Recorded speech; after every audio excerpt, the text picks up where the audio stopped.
ஆகவே எப்படி ஒவ்வொரு மாதமும் ஒரு புதிய மண்டலத்துக்குள் கர்த்தர் நம்ம நடத்தி சென்றாரோ, அதே போல் இந்த மாதமும் இனி வருகின்ற மாதங்களும் ஒரு புதிய மண்டலத்துக்குள்ளாக கர்த்தர் நம்மை நடத்தி செல்ல போதுமானவராக இருக்கிறார். வேதம் சொல்கின்றது, நீதிமானுடைய பாதை நடுப்பகல் வரைக்கும் அதிகமாய் பிரகாசிக்கிற சூரிய பிரகாசம் போல் இருக்கும் என்று வேதத்தில் போடப்பட்டிருக்குது. நம்முடைய வாழ்வு ஒரே லெவலில் இருப்பது தேவ திட்டம் அல்ல. ஒவ்வொரு நாட்களும் நம்முடைய வாழ்வானது மகிமையின் மேல் மகிமை அடைய வேண்டும் என்பது தேவனுடைய திட்டமாக இருக்கிறது.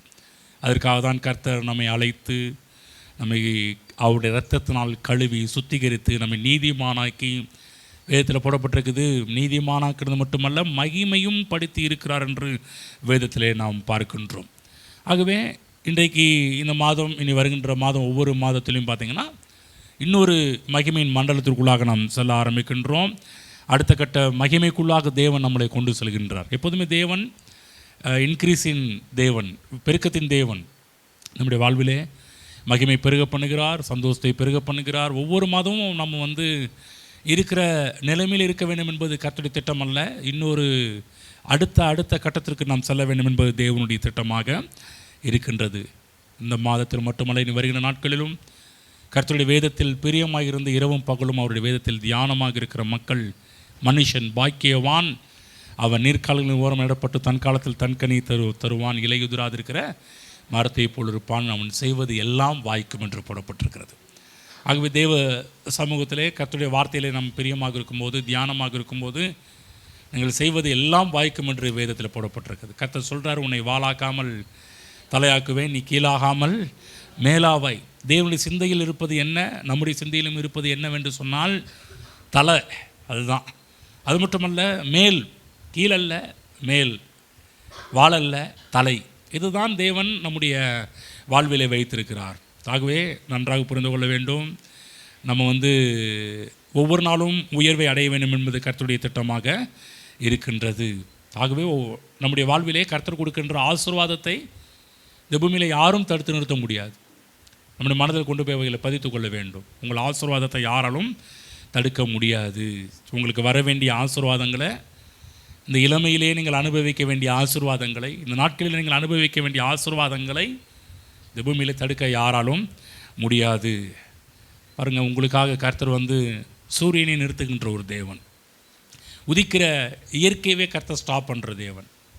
என்ன சொல்கிறாங்க சயின்ஸில், இன்றைக்கு இந்த உலகத்திற்கான கால நிர்ணயத்தை நிர்ணயிப்பதே சூரியன் என்று சொல்கிறார்கள். சூரியனை வைத்து தான் கால நிர்ணயங்களெல்லாம் பிரிச்சுக்கிட்டு இருக்கிறாங்கன்னு சொல்கிறாங்க. நான் சொல்கிற கவனமாக கேளுங்க. ஆனால் இந்த சூரியனை வச்சு காலத்தை நிர்ணயம் செய்கிறார்கள். ஆனால் பைபிளில் போடப்பட்டிருக்கு, நீதியின் சூரியனாகிய கிறிஸ்து இயேசுவினால், நான் சொல்கிறேன், அவர் நம்முடைய வாழ்வில் ஆரம்பித்த காரியம், நீதியின் சூரியன் நம்முடைய வாழ்விலே தொடங்கின காரியம், நீதியின் சூரியன் நம்முடைய வார்த்தையில் சொன்னவைகளெல்லாம் நிச்சயமாகவே நிறைவேற்றி முடிக்கிறவர். சொன்னதை செய்யும் அளவும் அவர் நம்மை கைவிடுவது இல்லை என்று போடப்பட்டிருக்கிறது. அன்றைக்கு நேரத்தில் இந்த உலகத்திற்கும் நமக்கும் பார்த்திங்கன்னா சம்பந்தம் இல்லாத ஒரு நிலைமையில் நம்ம வாழ்ந்துட்டுருக்கிறோம். அப்படி தான் போயிட்டுருக்குது. ஆனால் நமக்கும் தேவனுக்கும் சம்பந்தம் இருக்கிறது. நம்மை அழைத்த தேவனுக்கும் நமக்கும் சம்பந்தம் இருக்கிறது. பைபிளில் போடப்பட்டிருக்குது, நான் அவர்கள் தேவனாக இருப்பேன், அவர்களுக்குள்ளாக உலாவுவேன் என்று பைபிளில் போடப்பட்டிருக்குது. ஆகவே நம்முடைய ஆண்டவர், இந்த நம்முடைய ஆண்டவர் எப்போதுமே நம்முடைய பட்சத்தில் இருக்கின்றார். வேதத்தில் போடப்பட்டிருக்குது, நாம் அவருடைய ஜனங்களாக இருக்கிறோம். தேவன் நம்முடைய உள்ளத்தில் வாசம் பண்ணுகிற தேவனாக இருக்கிறார். நம்முடைய வாழ்விலே கிரகிக்கக்கூடாத காரியங்களை கர்த்தராகிய தேவன் செய்கின்றவராக இருக்கிறார். வேதத்தில் படிப்போம்.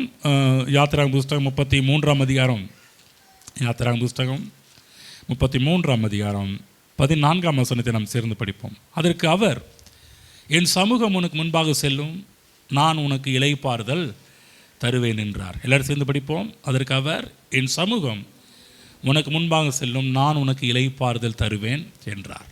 இந்த மாதத்தில் கர்த்தருடைய சமூகம் உங்களுக்கு முன்பாக செல்வதையும் இளைப்பாறுதலையும் நீங்கள் பார்க்கின்ற, அனுபவிக்கின்ற ஒரு மாதமாக இந்த மாதம் இனி வருகின்ற நாட்களும் உங்களுக்கு இருக்க போகின்றது. ஆமென். சமூகம் என்று சொன்னால் தேவனுடைய பிரசன்னம், தேவனுடைய மகிமை, தேவன் நம்மோடு கூட இருக்கின்ற காரியங்கள். நான் எப்போதுமே உன் கூட தான்ப்பா இருப்பேன், என் சமூகம் உனக்கு முன்பாக செல்லும், நான் உனக்கு முன்னாடி போவேன். அது நிமித்தமாக உனக்கு எப்போதுமே இளைப்பாறுதல் உண்டாகி இருக்கும். கர்த்தர் நமக்காக வானத்தின் பலகணிகளை திறந்து இடம் கொள்ளாமல் போக மட்டுமாய் நம்மை ஆஸ்வதிக்கின்ற தேவனாக இருக்கின்றார். நம்முடைய வாழ்விலே தேவனுடைய சமூகம் நமக்கு முன்பாக செல்வதால் நம்முடைய வாழ்விலே கூடாத காரியங்கள் எல்லாம் நம்முடைய வாழ்வில் கூடும்படி செய்கின்ற தேவன், முடியாத காரியத்தெல்லாம் முடித்து வைக்கின்ற தேவன் நம்முடைய ஆண்டவர். அநேக நேரத்தில் நம்முடைய வாழ்வில் சில விஷயங்கள் இடிந்து போன மாதிரி இருக்கலாம், உடைந்து போன மாதிரி இருக்கலாம். தேவனாய கர்த்தர் இடிந்து போனதையும் உடைந்து போனதையும் எடுத்து கட்டக்கூடியவராக இருக்கின்றார். ஆகவே இந்த மாதத்திலே கர்த்தருடைய வல்லமையான பிரசன்னம், தேவனுடைய சமூகம் இந்த மாதத்தில் உங்கள் வாழ்க்கையிலே இடிந்து போனதையும் உங்கள் வாழ்வில் கட்டக்கூடிய எல்லா காரியத்தையும் கட்டக்கூடியதாக, இடிந்து போனது உடைந்து போன எல்லா காரியத்தையும் கட்டக்கூடியதாக தேவனுடைய சமூகம், தேவனுடைய பிரசன்னம் இருக்கின்றது. ஒருவேளை வாழ்க்கை மட்டுமல்ல, உங்கள் பிஸ்னஸ் கூட சில நேரத்தில் வியாபாரம், வேலைகள், இது கூட சில நேரத்தில் உடைந்து போயிருக்கலாம். நீங்கள் கர்த்தருடைய சமூகத்திற்கு, கர்த்தருடைய பிரசன்னத்திற்கு கடந்து வருவீர்கள் என்று சொன்னால், உடைந்து போன பிஸ்னஸும் வியாபாரமும் எடுத்து கட்டப்படும் தேவனுடைய கிருபையால். வேதத்தில் தேவன் நம்மை கட்டுகின்ற தேவனாக இருக்கின்றார். நம்முடைய வாழ்வில் தேவனுடைய பிரசன்னத்தில் வாழும்போது, தேவ சமூகத்தில் இருக்கும்போது நடக்கின்ற ஒரு விஷயம் என்னென்னா, எங்கெல்லாம் உடஞ்சி போச்சு, எங்கெல்லாம் இடிஞ்சு போச்சு, எங்கெல்லாம் நம்மளை புரோக்கன் பண்ணியிருக்கிறாங்களோ அதெல்லாம் தேவன் ஒட்ட வைக்கிற தேவனாக, கட்டுகிற தேவனாக இருக்கிறார். வேதத்தில் பார்க்குறோம், இயேசு கிறிஸ்து சொன்னார், இந்த ஆலயத்தை இடித்து போடுங்கள், 3 நாளைக்குள்ளே நான் அவைகளை எடுத்து கட்டுவேன். ஆமென். கர்த்தர் சொல்கிறார், 3 நாளைக்குள்ளே அதை எடுத்து கட்டுவேன். ஆகவே எடுத்து கட்டுகிற ஒரு அபிஷேகம் கர்த்தராகிய இயேசு கிறிஸ்துவின் மீது இருந்தது. அதே போல் இன்றைக்கும் அதே அபிஷேகம் இன்றைக்கு உங்கள் மேலேயும் என் மேலேயும் தேவன் ஊற்றுகிறார். தேவ சமூகத்தில் இருக்கும்போது, தேவ பிரசன்னத்தில் இருக்கும்போது நான் சொல்கிறேன், நீங்கள் உங்களை எடுத்து கட்டுவது மட்டுமல்ல, நீங்கள் எங்கெங்கெல்லாம் இடிந்து போன உள்ளங்களை பார்க்கிறீர்களோ, இடிந்து போன வாழ்க்கையை பார்க்கிறீர்களோ, இடிந்து போன காரியங்களை பார்க்கிறீர்களோ, அவைகள் எல்லாவற்றையும் எடுத்து நிறுத்தக்கூடிய, கட்டக்கூடிய ஒரு அபிஷேகத்தை தேவன் இன்றைக்கு உங்களுக்கு கொடுக்கிறவராக இருக்கின்றார். உங்களுக்கு மிக கடினமாக தோன்றுகிற காரியங்கள் எல்லாவற்றையுமே தேவன் சொல்கிறார், அதெல்லாம் எனக்கு லேசான காரியம். உங்களுக்கு கஷ்டமாக இருக்கும், உங்களுக்கு பெரியதாக இருக்கும். சில விஷயத்தெல்லாம் பார்க்கும்போது, சில இடிந்த பில்டிங், இடிந்த காரியத்தெல்லாம் பார்க்கும்போது, இதெல்லாம் எப்படிங்க சாத்தியமாகுங்களா, இது இத்தனை வருஷம் பில்டிங் ஆச்சு, சட்ட ரீதியாக பயங்கர சிக்கலாக இருக்குது, இதெல்லாம் எப்படி நம்ம கட்ட முடியுங்களா, எடுத்து நிறுத்த முடியுங்களா? இயேசு கிறிஸ்துவின் மீது எந்த அபிஷேகம் இருந்தோ அதே அபிஷேகத்தை அவரை சொந்த இரட்சகராக ஏற்றுக்கொண்டு ஒவ்வொருவருடைய மேலும் தேவன் ஊற்றியிருக்கிறார். ஆகவே உங்கள் வாழ்விலே இடிந்து போன, உடைந்து போன காரியத்தை நீங்கள் எடுத்து கட்டுறது மட்டுமல்ல, நீங்களும் கட்டக்கூடியவராக இருப்பீர்கள். தேவனும் கட்டுகிறவர், நாமும் நம்முடைய வாழ்வையும் கட்டும்படி தேவன் அபிஷேகத்தை கொடுத்துருக்கிறாரு. அநேகருடைய வாழ்வை கட்டக்கூடிய அளவுக்கு தேவன் அபிஷேகத்தை நம் மீது தேவன் கொடுத்திருக்கிறார். ஆகவே தான் கர்த்தராகிய இயேசு கிறிஸ்து சீசர்களை பார்த்து சொன்னார், இதோ சர்ப்பங்களையும் தேள்களையும் மிதிப்பதற்கு நான் உங்களுக்கு அதிகாரம் கொடுக்கிறேன், ஒன்றும் உங்களை சேதப்படுத்த மாட்டாது. சத்துருவின் சகல வல்லமைகளை மேற்கொள்ளவும் உங்களுக்கு அதிகாரம் கொடுக்கிறேன், ஒன்றும் உங்களை சேதப்படுத்த மாட்டாது. நன்றாக புரிந்து கொள்ளுங்கள்.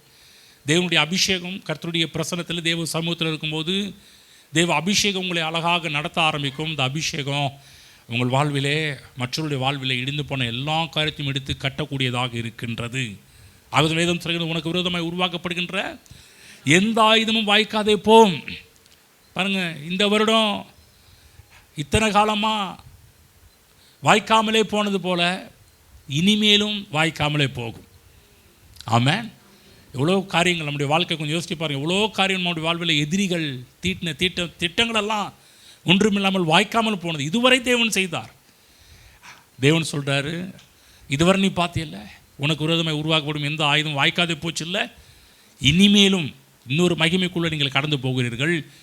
இனிமேலும் உங்களுக்கு விரோதமாக உருவாக்கப்படுகின்ற ஆயுதங்கள் வாய்க்காமல் போகும். வேதம் சொல்லுகின்றது, உங்கள் தலையில் இருக்கிற ஒரு முடியும் விழாது என்று போடப்பட்டிருக்கு. அப்போ உங்கள் வியாதி பெருசல்ல, உங்கள் தரித்திரம் பெருசல்ல, உங்களுக்கு இருக்கிற கஷ்டம் பெருசல்ல. நம்மை சிருஷ்டித்த தேவன் பெரியவராக இருக்கிறார். நீங்கள் மற்றது பெருசாக பார்த்துட்டு இருக்காதீங்க. இந்த உலகத்தில் வர பிற்போக்கான காரியத்தெல்லாம் பெருசாக பார்த்துட்டு இருக்காங்க. தேவனை பெரிதாக பாருங்கள். பண பிரச்சனை பெருசு கிடையாது. தேவன் பெரியவர். நம்ம என்ன பண்ணுறோம்னா இருக்கிற பல பிற்போக்கான காரியத்தை அதை பெருசாக நம்ம பார்த்துட்டு இருக்கிறோம். நமக்குள்ளாக இருக்கின்ற ஐஸ்வர்ய சம்பன்னர் அவர் பெரியவராக இருக்கின்றார். ஆகவே அவருடைய பார்வைக்கு அதெல்லாம் லேசான காரியம். நீங்கள் நினைக்கிறீங்களா? இந்த மாதத்தை எப்படி நடத்த போகிறேன், இந்த மாதத்தை எப்படி கொண்டு போக போகிறேன், கடந்த 7 மாதத்தை எப்படி ஓட்டிட்டேங்க, எப்படியோ வண்டி நகர்ந்துருச்சுங்க, இந்த 8வது மாதம் எப்படின்னு தெரியல, இன்னும் ஒரு 6 மாதம், இன்னும் ஒரு 5 மாதம் இருக்குது, எப்படி இதை ஓட்ட போகிறேன்னு தெரியல நீங்கள் நினச்சிட்டு இருக்கலாம். கர்த்தர் சொல்கிறார் அதெல்லாம் லேசான காரியம். இது ரொம்ப ஹார்டாக நினச்சிட்டு இருக்க விஷயம் எல்லாமே தேவனுடைய பார்வையில் லேசான காரியம். ஆகுது வேதம் சொல்கின்றது, உன் தேவனாகிய கர்த்தரை நோக்கி அமர்ந்திரு, நீ நம்புகிறது அவராலே வரும். எல்லாரும் சொல்லணும், நான் நம்புகிறது கர்த்தராலே வரும். ஆமென். ஆகுதான் வேதம் சொல்கின்றது, புண்ணியம் எதுவோ புகழ் எதுவோ அவைகளையே சிந்தித்து கொண்டிருங்கள், புகழ்ச்சி எதுவோ அவைகளையே சிந்தித்து கொண்டிருங்கள். தேவன் உங்களை அவருடைய புகழ்ச்சிக்கு நேராக நடத்துகிற தேவனாக இருக்கிறார். அவைகளே சிந்தித்து கொண்டிருங்கள். பாருங்கள், நம்முடைய வாழ்வில் பிரச்சனைகளை பேசிய வாயினால தேவனுடைய வல்லமையை பேசும்படி தேவன் வைக்கிறார். தேவனுடைய சமூகத்தை பேசும்படி வைக்கிறார். தேவனுடைய பிரசன்னத்தை பேசும்படி வைக்கிறார். ஆகவே இந்த மாதத்தின் முதல் நாளிலே நம்முடைய வாழ்க்கையிலே பல காரியத்தை திட்டமிட வேண்டும். நம்முடைய ஜெப வாழ்வை திட்டமிட வேண்டும். தெய்வ பிரசன்னத்தை விரும்ப வேண்டும். தேவனுடைய பிரசன்னத்தை நாட வேண்டும். தேவனுடைய பிரசன்னத்தில் ஒவ்வொரு நாளும் நம்முடைய வாழ்நாளை ஆரம்பிக்க வேண்டும் என்ற விஷயத்தை நாம் திட்டமிட வேண்டும். நம்முடைய ஊழியங்களை திட்டமிட வேண்டும். உங்களுக்குள்ளாக இருக்கின்ற தேவ பிரசன்னம், தேவனுடைய சமூகத்தால் அநேகருடைய உங்களுடைய வாழ்க்கையில் இருக்கிற குறைகளும் நீக்கப்படும். அநேகருடைய வாழ்வில் இருக்கின்ற தீமைகள் குறைகள் எல்லாம் நீக்கப்படும். தேவனுடைய பிரசன்னத்தில் நீங்கள் ஆரம்பிக்கும் போது வேதம் சொல்கின்றது, கர்த்தர் உன் கற்பத்தின் கனியிலும் பரிபூர்ண நன்மை உண்டாக கட்டளையிடுவார். ஆகவே நம்முடைய வாழ்வில் எதை முன்பாக நிறுத்தி வைத்திருக்கிறோம்? நம்முடைய பிரச்சனைகளை முன்னாடி நிப்பாட்டி வைத்திருக்கிறோமா? நம்முடைய எதிரியை முன்பாக நிறுத்தி வைத்திருக்கிறோமா? அன்றைக்கு நேரத்தில் பாருங்கள், நமக்கு சில பேர் பிரச்சனை பண்ணலாம், அவங்களே நம்ம நினச்சிக்கிட்டு இருப்போம். சில எதிரிகள் இருப்போம், அவங்களே நம்ம நினச்சிட்டு இருப்போம். சில பற்றாக்குறைகள் இருக்கலாம், நம்ம என்ன பண்ணுறோம் அதையே நினச்சிக்கிட்டு இருப்போம். இந்த மாதம் இப்படி ஆயிடுச்சு, இவ்வளோ ஆச்சு, அவ்வளோ என்ன பண்ண போகிறோன்னு தெரியலையே, அதை நினச்சிட்டு இருப்போம். சில பேர்லாம் பார்த்திங்கன்னா அவங்க வாழ்க்கையில் இருக்கிற குழப்பங்கள் அதையே முன்னாடி வச்சு நிறுத்தி பார்த்துக்கிட்டே இருப்பாங்க. சில பேருக்கு பாருங்கள், இந்த அசுத்தாவிகளால் ஏற்படக்கூடிய பிரச்சனைகள் அதையே முன்னாடி வச்சு, பிசாசு இப்படி பண்ணிட்டான், பிசாசு அப்படி பண்ணிட்டான், இந்த மாதம் இந்த அமாவாசை பௌர்ணமி இதை முன்னாடி வச்சு நிப்பாட்டி பார்த்துக்கிட்டே இருப்பாங்க. பிசாசின் கிரியைகளை எப்போதும் முன்னாடி நிப்பாட்டி பார்த்துக்கிட்டு இருப்பாங்க. சங்கீதக்காரன் ஒரு இடத்துல சொல்கிறாரு, கர்த்தரை எப்பொழுதும் எனக்கு முன்பாக வைத்து கொண்டிருக்கிறபடியால் நான் அசைக்கப்படுவது இல்லை. அப்போ உங்களுக்கு முன்னாடி யாரை நிப்பாட்டி வச்சுருக்கிறீங்க? எதை நிப்பாட்டி வச்சுருக்கிறீங்க? பிரச்சனை நிப்பாட்டியும் கஷ்டத்தை நிப்பாட்டியும் அதை நிறுத்தி கொண்டிருக்கிறீர்களா? அல்லது சங்கீதக்காரனை போல சொல்லுவீங்களா, கர்த்தரை எப்பொழுதும் எனக்கு முன்பாக நிறுத்தி வைத்திருக்கிறபடியால், என் கர்த்தரின் வலது பாரசத்தில் இருக்கிறபடியால் நான் அசைக்கப்படுவது இல்லை. தாவீது ஒவ்வொரு நாளும் தேவ சமூகத்தை விரும்பினவர், தேவ தயவை விரும்பினவர், தேவ பிரசன்னத்திலும் தன்னுடைய வாழ்வை ஆரம்பித்தவர். கொஞ்சம் ஆரம்பத்தில் வேறு மாதிரி போனாலும் பின்னாடி பார்த்தீங்கன்னா அதிகமாக இந்த பூமியில் அதிகமாக தேவ பிரசன்னத்தை விரும்பின ஒரு மனுஷன், அதிகமாக தேவ பிரசன்னத்தை விரும்பின ஒரு ராஜா இருப்பார்னு சொன்னால் அது தாவீதாக தான் இருக்கும். ஆகவே தான் அவருடைய வாழ்வு, அவருடைய ஆட்சி மகிழ்ச்சியான இன்பம் நிறைந்த ஒரு ஆட்சியாக இருந்தது. எல்லாரும் தாவீதினுடைய ஆட்சியை விரும்ப ஆரம்பித்தார்கள். ஆகவே நன்றாக புரிந்து கொள்ளுங்கள், தேவ சமூகத்திலிருந்து நீங்கள் ஆரம்பிக்கும் போது கர்த்தர் என் சமூகம் முன்பாக செல்லும். இந்த சமூகத்திலிருந்து ஆரம்பிக்கும் போது இளைப்பாறுதல் உள்ள ஒரு வாழ்வை நீங்கள் பார்க்க ஆரம்பிப்பீர்கள். உங்களை சுற்றிலும் இருக்கிற எல்லா கேள்விகளும் ஆச்சரியம், உங்கள் கேள்விகளுக்குரிய ஆச்சரியமான பதிலை நீங்கள் பார்க்க ஆரம்பிப்பீர்கள். உங்கள் குறைகள் நிறைவாகும். எங்கே? தேவ சமூகத்திலிருந்து ஆரம்பிக்கும் போது, தேவ சமூகத்தில் நீங்கள் உங்கள் வாழ்நாளை தொடரும்போது இருக்கும்போது உங்கள் துக்கம் சந்தோஷமாக மாறும், உங்கள் கவலைகள் சந்தோஷமாக மாறும். மகிமை குறைச்சல் எல்லாமே பார்த்திங்கன்னா மகிமை அளவு அதிகமானதாக மாற்றப்படும். ஒருவேளை இதுவரை 7 மாதத்தில் மகிமை கொஞ்சம் குறைவாக இருக்கலாம், இந்த மாதத்தில் இன்னொரு மகிமை நீங்கள் பார்க்க போகிறீர்கள். தேவ பிரசன்னம், தேவ சமூக உங்களுக்கு தேவனுடைய மகிமையை அதிகமாக நமக்கு பெருக்கி தருகின்றதாக இருக்கின்றது. ஆகவே மனுஷரால் கூடாது தான், தேவனால் எல்லாம் கூடும்.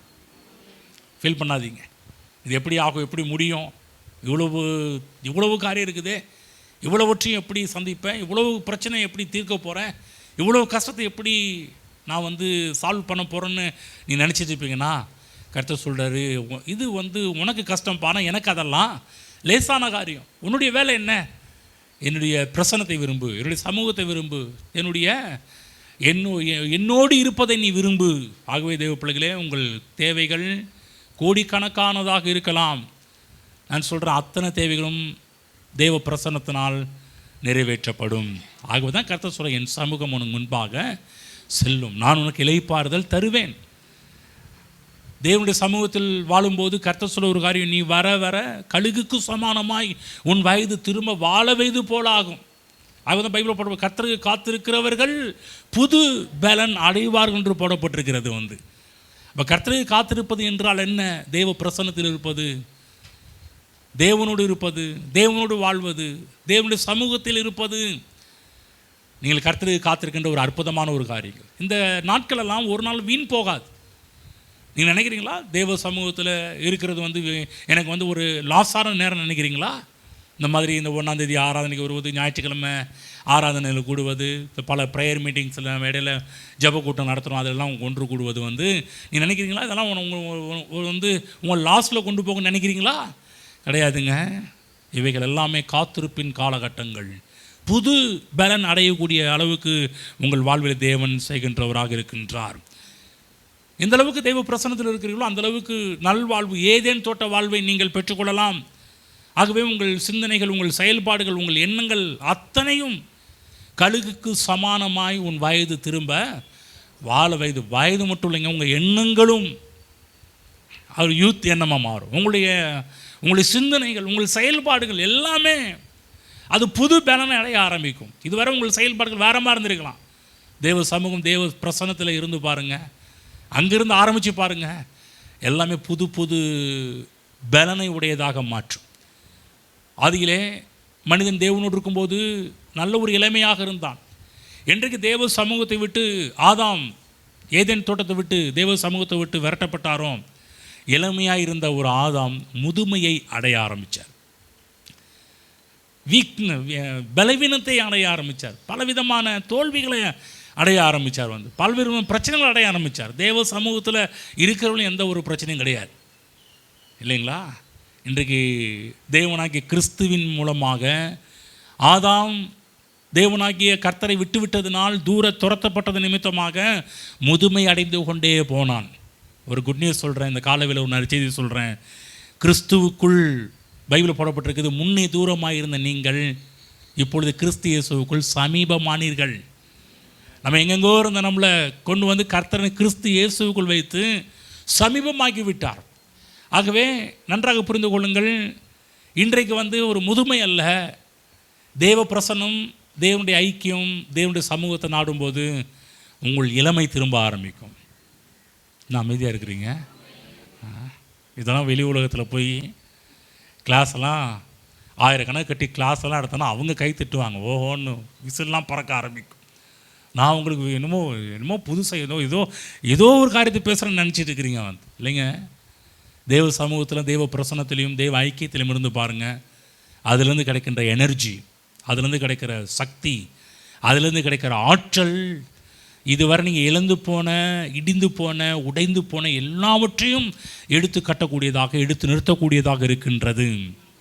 ஆகவேதான் உங்களுடைய இளமையையும், உங்களுடைய வலிமையையும், உங்களுடைய ஆற்றலையும் தேவ சமூகத்திலிருந்து புதுப்பித்துக் கொள்ளுங்கள். ஆகதான் கர்த்தர், என் சமூகம் உனக்கு முன்பாக செல்லும், நான் உனக்கு இளைப்பாறுதல் தருவேன். இளைப்பாறுதல் என்று சொன்னால் தேவன் நம்ம கொடுக்கின்ற அனைத்து ஆசீர்வாதங்களும் அடக்கப்பட்ட ஒரு பெரிய பாக்ஸ், ஒரு பெரிய பெட்டகம். அதுதான் கர்த்தராகிய தேவன் இதற்காக அவர் சொல்கிற ஒரு காரியம். சங்கீத புத்தகம் 21ஆம் சங்கீதம் 3ஆம் வசனம், தேவனை குறித்து இப்படிப்பட்ட மனநிலை உள்ளவர்களாக மாறுங்கள். 21:3 சேர்ந்து படிப்போம். உத்தம ஆசீர்வாதங்களோடு நீர் அவருக்கு எதிர்கொண்டு அவர் சிரத்தில் பொற்கிரீடத்தை தரிப்பிக்கிறீர். எல்லோரும் சேர்ந்து படிப்போம். எடுத்துக்கொண்டீர்களா? சேர்ந்து படிப்போம். உத்தம ஆசீர்வாதங்களோடு நீர் அவருக்கு எதிர்கொண்டு அவர் சிரசில் பொற்கிரீடம் தரிப்பிக்கிறீர். உத்தம ஆசீர்வாதங்களோடு நீர் அவருக்கு எதிர்கொண்டு வந்து அவர் சிரசில் பொற்கிரீடம் தரிப்பிக்கிறீர். கர்த்தராகிய தேவன் ஒவ்வொரு நாளும் அவர் எப்படிப்பட்டவர் என்று சொன்னால், தேவ சமூகத்திலிருந்து உங்கள் வாழ்நாளை ஆரம்பிக்கும் போது உத்தம ஆசீர்வாதங்களோடு உங்களுக்கு எதிர்கொண்டு வருகிறார். ஆமென். இப்போ யாராவது ஒரு பெரிய ஒரு வெரி வெரி வெரி வெரி ஒரு இம்பார்ட்டன்ட் பர்சன், ஒரு விஐபி வராருன்னா யாருமே வீட்டுக்குள்ளே இருப்பது கிடையாது. என்ன பண்ணுவீங்க? எல்லோரும் என்ன பண்ணுவாங்க? வெளியே வேகத்தில் ஓடி வருவாங்க. ஒருவேளை மாலையோ அல்லது தட்டோ, நம்ம ஊரில் வந்து ஒருத்தர் ஒரு இன்வைட் பண்ணோம், ஒரு புக்கையோ இல்லைங்களா பண்ணுறாங்க. ஒரு பெரிய very very very very important person வரும்போது என்ன பண்ணுறாங்கன்னா, அவங்கள பயங்கர ஒரு சில பேர்லாம் மேலதாளத்தெல்லாம் கொண்டு வந்து பெரிய ஒரு பேண்டு வாத்தியத்தெல்லாம் கொண்டு வந்து வாசித்து அவங்கள இன்வைட் பண்ணி கூட்டிகிட்டு போகிறாங்க. நல்லா கவனமாக கேளுங்க. தேவனாகிய கர்த்தரும் நம்மை இப்படி தான் வரவேற்பு கொடுக்குறார். உத்தம ஆசீர்வாதங்களோடு நமக்கு எதிர்கொண்டு வந்து நம்ம முன்னாடி ஆசீர்வாதத்தோடு அவர் எடுத்துக்கிட்டு வரார். எடுத்துகிட்டு வந்து அவர் எடுத்துகிட்டு போகிறது கிடையாது, கொண்டு வந்து அவர் சிரசில் பொற்கிரீடம் தரிப்பிக்கிறார். இன்றைக்கி கர்த்தராகிய தேவன் உத்தம ஆசீர்வாதங்களோடு இங்கே வந்திருக்கிறார். அப்போ கூட சத்தம் கம்மியாக தான் வருது.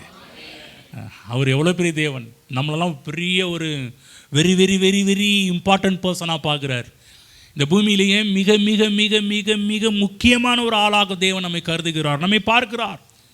இந்த பூமியில் ஒரு மிகப்பெரிய ஒரு விலையேற பெற்ற ஒரு மனுஷனை பார்க்கணுன்னா இன்றைக்கி உலகத்தில் இருக்கிற எல்லாருமே பல்வேறு விதமான காரியத்தை எடுத்துக்கொண்டு போய் அவங்கள பார்க்க போவாங்க, ரெஸ்பெக்ட் பண்ண போவாங்க, மரியாதை கொடுக்க போவாங்க. ஏதாவது தங்கள்கிட்ட இருக்கிற காஸ்ட்லியான ஒரு காரியத்தை வாங்கிட்டு கொண்டு சென்றெல்லாம் பார்க்க ஆரம்பிப்பாங்க. தேவனாய கர்த்தர் நம்மளை பார்க்கும்போதெல்லாம் தேவனுடைய பார்வைக்கு நீங்களும் நானும் விலையேற பெற்றவர்கள். தேவன் நம்மை பார்க்க வரும்போதெல்லாம் நீங்கள் அவரை பார்க்க போகிறீங்களோ இல்லைங்க, அவர் ஒவ்வொரு நாளும் நம்மளை விசிட் பண்ணுறார். அவர் நம்மள்கிட்ட வரும்போது எப்படி வராரு தெரியுங்களா? உத்தம ஆசீர்வாதங்களும் நமக்கு எதிர்கொண்டு வருகிறார். எதிர்கொண்டு வந்து அவர் சிரசில் பொற்கிரீடம் தரிப்பிக்கிறார். ஆமென். தேவனாய் கர்த்தர் நமக்கு எதிர்கொண்டு வருகிறார், ஆசீர்வாதங்களோடு எதிர்கொண்டு வருகிறார். இந்த காலை வேளையில் தேவன் உத்தம ஆசீர்வாதங்களோடு நமக்கு முன்பாக நின்று கொண்டிருக்கிறார், நம்மை ஆசீர்வதிப்பதற்காக, ஆசீர்வாதத்தை பொழிவதற்காக. ஆகவே தேவ பிள்ளைகளே, இஸ்ரவேல் ஜனங்கள் கானான் தேசத்திற்குள் அவங்க போகிறதுக்கு முன்னாடி இடையில பார்த்தீங்கன்னா ஒரு பெரிய செங்கடல் நின்றது. உனக்கு தெரியுங்களா? பெரிய ஒரு பிரச்சனை அவங்களுக்கு காத்திருந்துச்சு. பெரிய செங்கடல். என்ன பண்ணுறது ஒன்று தெரியுங்களா? இது செங்கடலை பிளந்து அடுத்த கரைக்கு போகணும். அடுத்த கரைக்கு போக வேண்டும். அடுத்த கரைக்கு போகும்போது மக்களை இன்வைட் பண்ணுறதுக்காக கர்த்தர் இங்கேயும் வேலை செஞ்சார், அங்கேயும் என் பிள்ளைங்க வராங்கன்னு சொல்லி அங்கேயும் போய் நின்று இன்வைட் பண்ணி அவங்கள கூட்டிகிட்டு வர்றாரு. ஹலோ, நீங்கள் எந்த பக்கம் திரும்பினாலும் கர்த்தர் உங்கள் பக்கம் இருப்பதை நீங்கள் பார்க்க ஆரம்பிப்பீர்கள். அவர் இன்வைட் பண்ணுறார், உத்தம ஆசீர்வாதம் நமக்கு எதிர்கொண்டு வருகிறார். பல நேரங்களில் நம்முடைய வாழ்க்கையில் அடுத்த கட்டத்துக்கு போகும்போது எப்படி இந்த இஸ்ரவேல் ஜனங்கள் எகிப்திலிருந்து அவங்க கானானுக்கு பிரயாணம் போய் கொண்டிருக்கிற இடையில செங்கடல் இருக்குது, அடுத்த கரைக்கு அவங்க போய் ஆகணும். அதே போல் நம்முடைய வாழ்வில் கூட ஒரு அடுத்த கட்டம் இருக்கிறது. இந்த கட்டம் மட்டும் கிடையாது. இந்த ஜூலை மாதத்தில் நீங்கள் சந்தித்த பல பிரச்சனைகள் இருக்கலாம், பல கஷ்டங்கள் இருக்கலாம். நீங்கள் அடுத்த கட்டத்துக்கு இந்த ஆகஸ்ட் மாதத்திற்குள்ள நீங்கள் அடி எடுத்து வைக்கிறீர்கள். கவனமாக கேளுங்க. சில நேரத்தில் நம்ம அடுத்த கட்டத்துக்கு போகும்போது நமக்கு பிரச்சனை செய்கிறவர்களும் கூட வர ஆரம்பிப்பாங்க. ஆகஸ்ட் மாதத்தில் உள்ள நுழையும் போது கொஞ்சம் ரிலாக்ஸாக போகலான்னு பார்த்தா இவனும் கூடவே வரானே. சில நேரத்தில் நமக்கு நம்முடைய பேரை கெட்ட பேராக்கிறவங்க நம்ம கூட வருவாங்க. எதிரிகள், பல பணப்பிரச்சனைகள், பல தோல்விகள் நம்மளை துரத்தி கொண்டே வரலாம், பின்னாடியாக வரலாம். நாங்கள் 7 மாதம் கொஞ்சம் ரிலாக்ஸாக போயிட்டு இருந்துச்சு, 8வது மாதம் இன்னும் பல பிரச்சனையை சந்திக்கிறோமே. செங்கடலுடைய கரையில் அடுத்த பக்கத்தில் உங்களை கர்த்தராகிய தேவன் வரவேற்கிறார். உத்தம ஆசீர்வாதங்களோடு வரவேற்கிற தேவனாக இருக்கிறார். ஒரு காரியத்தை மனதில் பதித்துக் கொள்ளுங்கள். செங்கடலுக்குள்ளே உள்ளே நுழையும் போது பார்த்தீங்கன்னா இவர்கள் முதலாவது உள்ளே என்ட்ரானாங்க. இவங்க போகிறதுக்கு பின்னாடியே பார்வோன் ராஜாவும் சேனைகளும் இஸ்ரவேல் ஜனங்களை பின்தொடர்ந்து கொண்டே வந்து கொண்டிருக்கிறது. இந்த ஆகஸ்ட் மாதத்தில் நீங்கள் நுழையும் போது நீங்கள் உள்ளே போயிட்டே இருக்கலாம், பின்னாடியே சில பிரச்சனைகள் நுழைஞ்சிருக்கலாம். ஆனால் ஒரு குட் நியூஸ் என்ன தெரியுங்களா? நீங்கள் கரையை அடையும் போது நீங்கள் அங்கே கரையில் என்ட்ராவீங்க, உங்களை துரத்தி கொண்டு வந்த அத்தனை பார்வோனும் செங்கடலில் அமிழ்ந்து போனதை நீங்கள் பார்ப்பீர்கள். உங்களுக்கு விரோதமாக பல பிரச்சனைகள் உங்களை தொடர்ந்து வந்து நீங்கள் பார்க்கும்போது என்ன ஆண்டவரே இந்த 7 மாதத்தை எப்படியோ கடந்தது, 8வது மாதத்தில் வந்து கிடக்க முடியலையே நீங்கள் நினச்சிட்டு இருக்கலாம். இவன் துரத்திட்டு வரானே, அவன் துரத்திட்டு வரான், இந்த பிரச்சனை துரத்திட்டு வருது, அந்த கஷ்டம் துரத்திட்டு வருது, இந்த ப்ராப்ளம் துரத்திட்டு வருதுன்னு நீங்கள் நினைக்கலாம். துரத்திட்டு வர மாதிரி தான் இருக்கும். ஆனால் அடுத்த கரையில் ஒருத்தர் உத்தம ஆசீர்வாதத்துடன் ரிசீவ் பண்ண காத்துட்ருக்கிறார். அவர் முன்னாடி நின்னாலே புரிஞ்சுக்கணும், பின்னாடி வரக்கூடிய எல்லா பிரச்சனையும் உங்களை பார்த்து ஓடலை, நமக்கு முன்னாடி உத்தம ஆசீர்வாதத்துடன் நம்ம ரிசீவ் பண்ணுறதுக்கு ஒருத்தர் இருக்கிறாரு. அவரை பார்த்து எதிரிகள், பண பிரச்சனைகள், கஷ்டங்கள், வியாதிகள், தரித்திரம் எல்லாமே ஒன்றுமில்லாமல் போவதை நீங்கள் பார்க்க ஆரம்பிப்பீர்கள். ஆகவே உத்தம ஆசீர்வாதத்தோடு கர்த்தர் நமக்கு எதிர்கொண்டு வருகிறார். எதிர்கொண்டு வந்து அந்த ஆசீர்வாதத்தை நம் மீது பொழிகிறவராக இருக்கிறார். ஆகவே உங்களுக்கு புரிஞ்சுக்குங்க, இந்த வருகின்ற இந்த 8வது மாதம் ஆகஸ்ட் மாதம் உங்கள் எதிரிகளுக்கெல்லாம் ஒரு அழிவின் மாதமாக இருக்கும். உங்கள் கஷ்டத்துக்கே ஒரு அழிவை கொடுக்குற ஒரு மாதமாக இருக்கும். பிரச்சனைக்கே ஒரு பிரச்சனை கொடுக்குற ஒரு மாதமாக இருக்கும். வியாதிக்கே ஒரு வியாதியை கொடுக்குற ஒரு மாதமாக இருக்கும். சதித்திட்டம் தீட்டுகிறவர்கள், சூனியங்கள் வைக்கிறவர்கள், துரோகம் செய்கிறவர்கள், இவர்கள் எல்லாமே அவர்கள் அழுகிற ஒரு மாதமாக இருக்கும். நீங்கள் அழுகிற மாதமாக இருக்காது. அவர்கள் பைபிளில் போடப்பட்டிருக்குது, அவங்க விழுங்கினதெல்லாம் அவர்கள் வாயிலிருந்து தேவன் கக்கும்படி பண்ணுவார். அப்படியே போட்டிருக்கு, கர்த்தர் கக்கும்படி பண்ணுவார். ஆமென் சொல்லுங்கள். கர்த்தர் கக்க பண்ணுகிற தேவன். யார்? எதிரிகள் உங்கள்கிட்ட இருந்து பல விஷயத்தை விழுங்கினா பாருங்கள், தேவனாய் கர்த்தராக தான். அவன் என்னடா நினச்சிட்டு இருக்கிற, என் பிள்ளைகிட்ட நீ பிடிங்கி வாயில் போலான்னு பார்க்குறியா?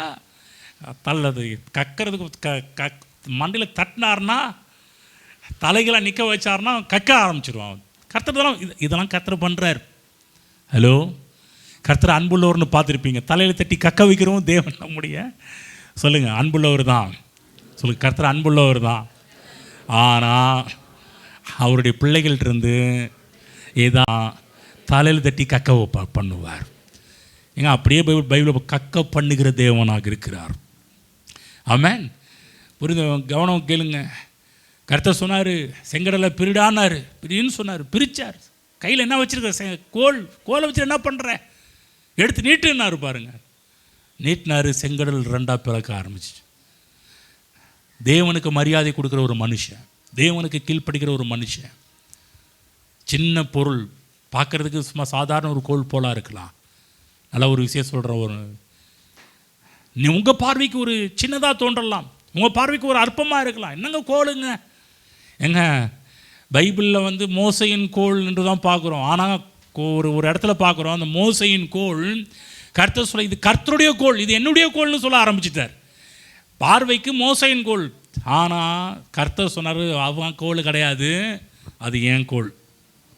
எங்கெங்கெல்லாம் சின்னது அற்பமாய் எண்ணப்பட்ட எல்லா காரியமும் நான் சொல்கிறேன் அங்கு அதிசயமாக அற்புதமாக மாற்றப்படும். சொல்லுங்கள், அற்பமெல்லாம் அற்புதமாக மாறும். ஆமென். தேவன் மாற்றுவாருங்க. மோசையின் கோல் மற்றவங்க பார்வைக்கு என்ன, இதை வச்சு நீட்டினா நடக்குமா? அவன் பார்வைக்கு, அவனுடைய சயின்ஸ் மூளைக்கு, அவனுடைய ஏஐ மூளைக்கு சில விஷயம் யோசிக்க நடக்குங்களா? இதெல்லாம் நடக்கிற விஷயங்களா? ஏங்க அவர் நடத்தி காண்பிப்பார். மற்றவருடைய பார்வைக்கு வந்து வேறு மாதிரி தோணலாம். இதனால் இதை வச்சு என்ன பண்ண போகிறாங்க? அதுக்கெல்லாம் இந்த செங்கடலில் பிளக்கிறதுக்கு எவ்வளோ ப்ராஜெக்ட் இருக்குது தெரியுமா, எவ்வளோ வேலை இருக்குது தெரியுமா? சும்மா சர்வசாதாரணமாக இதெல்லாம் பிளக்கவே முடியாதுங்க. 2 பக்கம் 2 கடல், ரொம்ப அடர்த்தியான ஒரு கடல் வேறு. 2 பக்கமும் ஒரு சுவர் மாதிரி நிப்பாட்டி வைக்கணும்னா முடியாத ஒரு காரியம் தேவன் செஞ்சார், கர்த்தர் செய்தார். அதெல்லாம் அவருக்கு லேசான ஒரு காரியம். ஆனால் தேவ சமூகத்திலேருந்து தேவனுடைய வார்த்தையை கீழ்ப்படுகிற, கர்த்தருடைய வார்த்தையை கனம் பண்ணுகிற ஒரு மனிதனை கர்த்தர் எதிர்பார்க்கிறார். ஆமென். ஆகவே இந்த பூமியிலே செங்கடல் ஜனங்களை அழிப்பதற்காக கிடையாது. செங்கடல் உங்களை அழிப்பதற்காக தேவன் போட்ட திட்டம் அல்ல. செங்கடல் எதிரிகளை அழிப்பதற்காக தேவன் போட்ட திட்டங்கள். சில நேரத்தில் நமக்கு தெரியும், நான் ஆண்டவரே இப்படி பண்ணிட்டீங்களா, ஆண்டவரே நல்லா தானே ஆண்டவரே, இந்த 10 விதமான அற்புதத்தெல்லாம் பண்ணி அழகாக கூட்டிகிட்டு வந்தீங்களே, திடீர்னு பார்த்தா இவ்வளோ பெரிய தடையை கொண்டு வந்துட்டீங்களே. அவன் பார்வைக்கு அவன் கூட இருக்கிற கொஞ்சம் எகிப்தியர்லாம் கூட வந்தான் பாரு. அவங்க பார்வைக்கு நினச்சிருப்பாங்க வந்து கடவுள் நம்மளை அழிக்க தான் போகிறாரு. கர்த்தர் சொல்ல, டே என்ன நினச்சிருக்கிற, உன்னை அழிக்கிற திட்டம் கிடையாது. நல்லா பாரு, எதிரியை அழிப்பதற்காக நான் வச்ச ஒரு பிளான், நான் வச்சிருக்க ஒரு திட்டம். தேவப்பிள்ளை நல்லா மனதில் பதித்து கொள்ளுங்கள். உங்களுடைய வாழ்விலே உங்களுக்கு எதிரான காரியங்கள் தேவன் உங்கள் வாழ்க்கையில் வைத்திருக்கிற திட்டம் அல்ல. உங்கள் வாழ்வில் பல பிரச்சனைகள், பல கஷ்டங்கள், பல வியாதிகள், பல தரித்திரங்கள், பிசாசு கொண்டு வருகிற சில பேய் கோளாறுகள் எல்லாமே தேவன் உங்கள் வாழ்க்கையில் வைத்திருக்கிற திட்டம் அல்ல. தேவன் செய்வது உன் சத்துருவை காலி பண்ணுவதுதான் தேவ திட்டம். உன் சத்துருக்களை இல்லாமல் போக பண்ணுவதுதான் தேவனுடைய திட்டமாக இருக்கின்றது.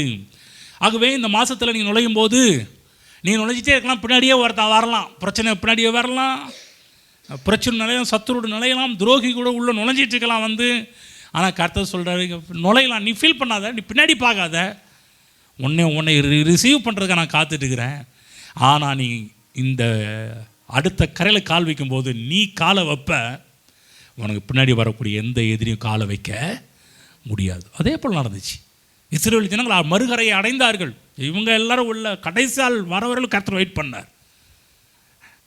எதிரி மறுகரையில் கால் வைக்க முடியவில்லை. ஆமென். ஏன்? எதனால? ரிசீவ் பண்ண ஒருத்தர், உத்தம ஆசீர்வாதங்களை ரிசீவ் பண்ண ஒருத்தர் இருக்கிறார். நான் சொல்ல, உங்கள் வாழ்க்கையில் கூட உங்களை ஆசீர்வதிப்பதற்காக தேவன் அவர் எப்போதுமே அவர் வெயிட் பண்ணிட்டு இருக்கிறார். நீங்கள் நினைக்கிறீங்களா கர்த்தர் உங்களை உங்கள் பிரச்சனையை வைத்து உங்களை வெயிட் பண்ணியிருக்காரு நினைக்கிறீங்களா? கிடையாது. உத்தம ஆசீர்வாதங்களோடு உங்களுக்கு எதிர் கொண்டு வருகிறார். இந்த மாதத்தில் தேவன் உத்தம ஆசீர்வாதங்களோடு என் சமூகம் உனக்கு முன்பாக செல்லும் என்ற ஆசீர்வாதத்தோடு காத்துட்டு இருக்கிறார். நான் உனக்கு இளைப்பாறுதல் தருவேன். நிச்சயமாக நீங்கள் இளைப்பாறுதலை இந்த மாதத்தில் அதிகமாக பார்க்க ஆரம்பிப்பீர்கள். ஆமென். தேவன் உத்தம ஆசீர்வாதத்தோடு எதிர்கொண்டு வருகிறார். தேவன் நம்மள்கிட்ட வரும்போதெல்லாம் ஆசீர்வாதத்தோடு வராரு. கையில் பெரம்பை கொண்டு வருவது கிடையாது, குச்சி எடுத்துகிட்டு வருவது கிடையாது. தேவன் ஆசீர்வாதங்களோடு வருகிறார். கிறிஸ்தவங்க என்ன பண்ணிட்டாங்கன்னா தேவனை வேற மாதிரி காமிச்சிட்டாங்க. உத்தம ஆசீர்வாதத்தோடு வராருன்னு பைபிளில் புறப்பட்டுருக்குது. அவங்க என்ன நினச்சிக்கிட்டாங்கன்னா தேவன் வந்து நம்ம பண்ணின சேட்டைக்கெல்லாம் நல்லா கொஞ்சம் அடி கொடுக்க வராருன்னு நினச்சிட்டு இருக்கிறாங்க. பைபிளில் இருக்கிற சில வசனம் தப்பாகவே புரிஞ்சுக்கிட்டாங்க. இதோ சீக்கிரமாக வருகிறேன், அவனுடைய கிரியைகளுக்கு தக்கதாய் நான் அளிக்கும் பலன் என்னோடு கூட வருகிறது என்கிற வசனத்தை மக்கள் படித்து அதை என்ன பண்ணுறாங்கன்னா சீக்கிரமாக வரார். ஏன் சீக்கிரமாக வரார்? உன்னை போடுறதாண்டா வராரு, உன்னை அடிக்கிறதாண்டா வரார். என்ன பண்ணிட்டு இருக்கிறேன்? நீ வந்து சொன்னால் திருந்த மாட்டேன், பட்டாதான் திருந்துவ. அதுக்கு தான் கடவுள் கையில் குச்சை வச்சு நல்லா பலார்னு இழுக்கிறதுக்காக வராரு. கிடையாதுங்க. தேவன் இதோ நான் சீக்கிரமாக வருகிறேன், நான் அளிக்கும் பலன். சொல்லுங்கள் பலன், சொல்லுங்கள் ரிவார்டு, சொல்லுங்கள் ரிவார்டு. எதை சொல்ல, ஏன் நான் சீக்கிரமாக வரேன், என் கூடையே நான் உனக்கு கொடுக்குற ரிவார்டும் கூட வருது. எப்போது தேவன் நம்மோடு கூட நம்மை சந்திக்க வரும்போதெல்லாம், நம்மை பார்க்க வரும்போதெல்லாம் ரிவார்டோடு வராரு. புரியுதுங்களா? பாருங்கள், நம்ம யாராவது ஒரு வீட்டுக்கு வீட்டுக்கு போகிறோம், விசிட் பண்ண போகிறோம். நம்முடைய தமிழ்நாட்டு கலாச்சாரத்தின்படி யாருமே சும்மா போகிறது கிடையாது. ஹலோ, புரியுதுங்களா? நம்முடைய தமிழக கலாச்சாரத்தின்படி ஏதாவது பெரிய அளவுலண்ணா எங்கள் அத்தை சொல்லுவாங்க, சின்ன வயசில் கற்றுக் கொடுத்தாங்க. அப்போல்லாம் விவரம் தெரியாது. சொல்லுவாங்க, வீட்டுக்கு வரும்போது ஒரு பிஸ்கட் பாக்கெட் வாங்கிட்டு வாங்கடா, இன்னும் சும்மா கை வீசிட்டு வரீங்க. அதை உரிமையாக சொல்கிறாங்க, தப்பு கிடையாது. அதெல்லாம் வந்து ஏன் நல்ல ஒரு பழக்கத்தை கற்றுக்குவோம். ஒரு பிஸ்கட் பாக்கெட், அவங்க வயசானவங்க, அவங்க என்னன்னா பிஸ்கட் பாக்கெட் எனக்கு போயிருது. நான் அந்த பிஸ்கட் பாக்கெட்டை என்னால் வாங்க முடியும். ஏன்னா அவங்க வந்து ரிட்டைர்மெண்ட் ஆகி ரயில்வேல ரிட்டைர்மெண்ட் ஆகி அந்த பென்ஷன் வாங்கிட்டு இருந்த ஒரு காலகட்டம். அதெல்லாம் இன்றைக்கி பென்ஷன் காலத்தில் அவங்க காலகட்டத்தில் பென்ஷன் வாங்கிட்டு இருந்தாங்க. அதனால சொன்னேன், நான் வந்து எனக்கு பென்ஷன் வருது, நான் அது பென்ஷன் வச்சு எல்லாத்துக்கும் இது பண்ணிட்டு இருக்கிறேன். அவங்க சொன்ன ஒரு காரியம், பிஸ்கட்டாவது வாங்கிட்டு வர முடியாதா உனக்கு? அப்படி உங்களுக்கு நான் மட்டும் போட பாருங்கள், 5 பேரும் போயிருந்தோம். சில வயசான அத்தையை பார்க்குறதுக்காக போயிருந்தோம் பாருங்கள். அவங்க சொன்ன ஒரு பிஸ்கட்டாவது வாங்கிட்டு வரக்கூடாதா? எங்க இது வந்து ஒரு தமிழக கல்ச்சர். இது தமிழக கல்ச்சர், காட்ரிய கல்ச்சரும் அதுதான். தேவன் எப்படி நம்மளை பார்க்க வரும்போதெல்லாம் ஆசீர்வாதத்தோடு வராரு அவர் வந்து. ஆகவே நீங்களும் இந்த மாதத்தில் யாரையாவது பார்க்க போகிறீங்கன்னா நீங்கள் அமைதியாக இருக்கிறீங்க. உங்களை என்ன சொல்கிறது நான்? சில பேர் எதுக்கு செலவு, அதுக்கு வீட்லேயே இருந்துட்டு போயிடலாம், ஃபோன்லேயே விசாரிச்சுட்டு போயிடலாம். இல்லைங்க, தேவனை கர்த்தரை தனக்கு தெய்வமாக கொண்டிருக்கிற ஜனங்கள் பாக்கியவான்கள். நம்மளை ரிசீவ் பண்ண வரும்போது கர்த்தர் உத்தம ஆசீர்வாதங்களோடு நமக்கு எதிர்கொண்டு வருகிறார்.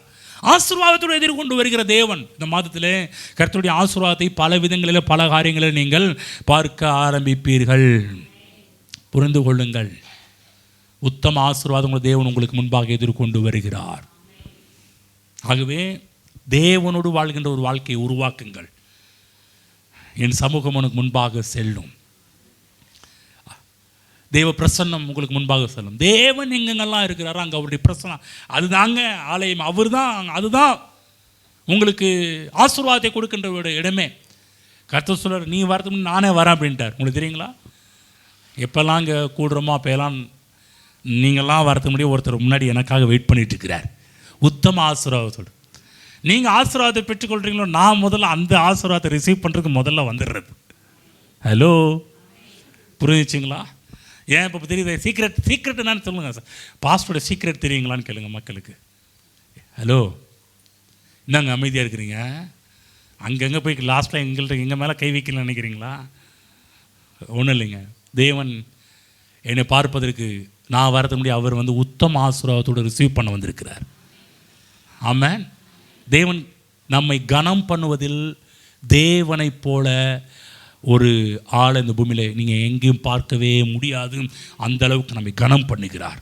சாதாரண ஆசீர்வாதம், உத்தம ஆசீர்வாதங்களோடு நமக்கு எதிர்கொண்டு வருகிறவர். எழுந்திருப்போம். கர்த்தர் கொடுத்த வார்த்தைகளுக்கான நன்றி செலுத்துவோம். ஸ்தோத்திரம் பிதாவே. உத்தம ஆசீர்வாதங்களோடு நமக்கு முன்பாக எதிர்கொண்டு வருகிற தேவன். அது நிமித்தமாக என் சமூகம் முன்பாக செல்லும். நான் உனக்கு இளைப்பாறுதல் தருவேன். இளைப்பாறுகிற ஒரு மாதமாக இருக்கும். ரெஸ்ட்னா படுத்து தூங்கிட்டு இருக்கிற ஒரு மாதம் கிடையாது. எல்லா டென்ஷனும் இல்லாத, ப்ரெஷர் இல்லாத, குறைச்சல் இல்லாத நிம்மதியான ஒரு வாழ்வு. ஹல்லேலூயா. இந்த மாதத்தில் நீங்கள் பார்ப்பீர்கள், தேவன் கொடுக்கின்ற இளைப்பாறுதலை பார்ப்பீர்கள். நிம்மதியான ஒரு வாழ்வை பார்ப்பீங்க. இஸ்ரவேல் ஜனங்கள் அவங்க வந்து செங்கடல் வழியாக கடந்து போகும்போது பயங்கர ப்ரெஷரில் இருந்திருப்பாங்க.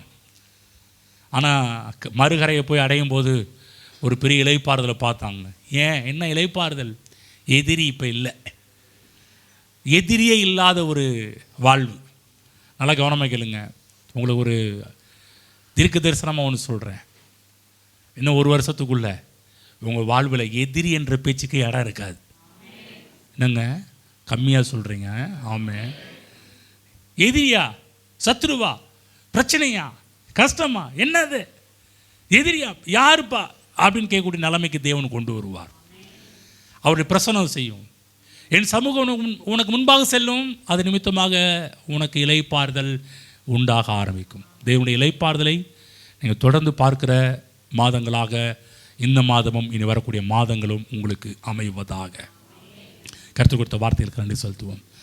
ஸ்தோத்திரம் பிதாவே. இன்றைக்கு நீர் எங்களோட பேச நம்முடைய வார்த்தைகளுக்காக நன்றி செலுத்துகிறோம்.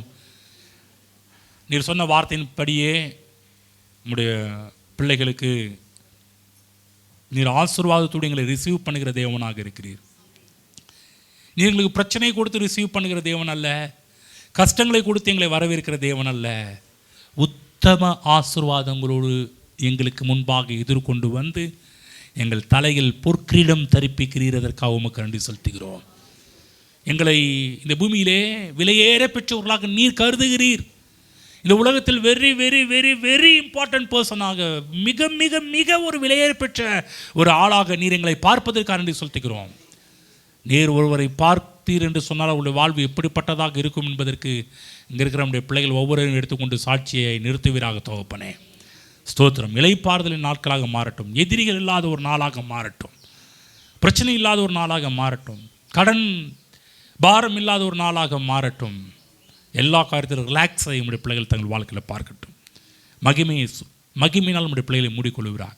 இன்னொரு மகிமையின் மண்டலத்துக்குள்ளாக இந்த மாதம் கடந்து செல்லட்டும் ஆண்டவரே.